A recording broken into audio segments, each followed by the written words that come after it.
Армысыздар, құрметті көрермендер, сонымен біздер бүгін irregular verbs бүріс етістіктер тақырыбын өтетін боламыз. Бастайық. Ағылшын тілінде негізінен етістіктердің екі түрі бар: regular verbs және irregular verbs. Бұлардың айырмашылығы қандай, соған тоқталайық. Бірінші қараңыздар. Бұл етістіктер regular verbs дейміз, дұрыс етістіктер.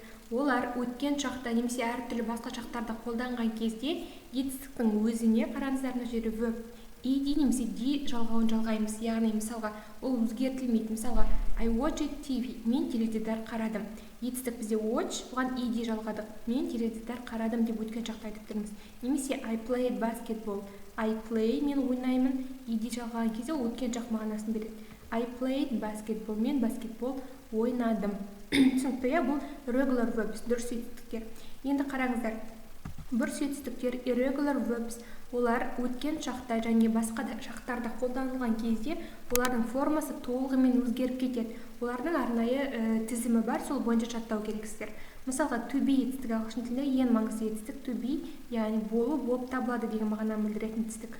Өткен шақта was және were болып өзгереді. Ал үшінші формасы been. Қараңыздар, to be, was, were, been.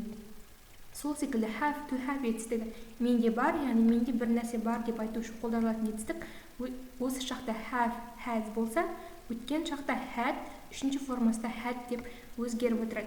Енді мен сіздерге бүгін осы to be irregular verbs бүріс етістіктердің тізімін қалай дұрыс жаттау керек екендігі туралы ақпарат беретін боламын. Ол үшін біздер оларды бірнеше топтарға бөлдік. Бірінші топқа жататын irregular verbs бүріс етістіктердің барлық формасы бірдей. Мысалға қараңыздар, cut дегеніміз кесу деген сөз. Ол өткен шақта да үшінші формасында да дәл сол күйінде қалады. Cut. Түсінікті, put, let, cost, яғни үш формасы да бірдей. Өткен шақта да, осы шақта да.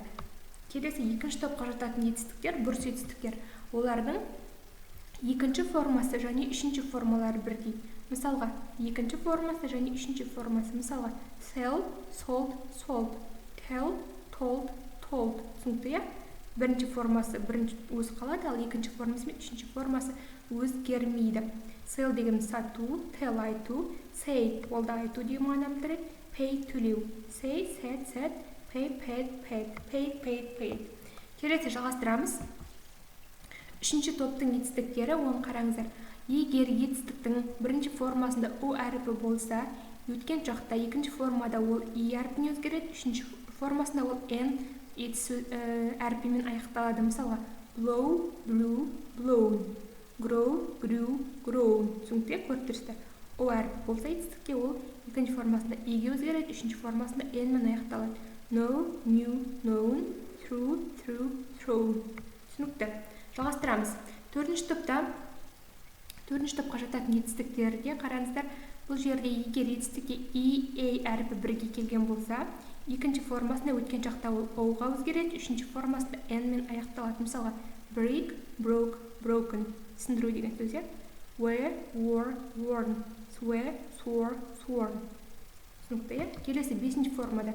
Егер етістіктің ішінде a әрпі болса, өткен шақта ол екі о әрпіне өзгереді, ал үшінші формасында оған taken деген жалғау жалғаймыз. Мысалға, take, took, taken, shake, shook, shaken, mistake, mistook, mistaken. Түсінікті.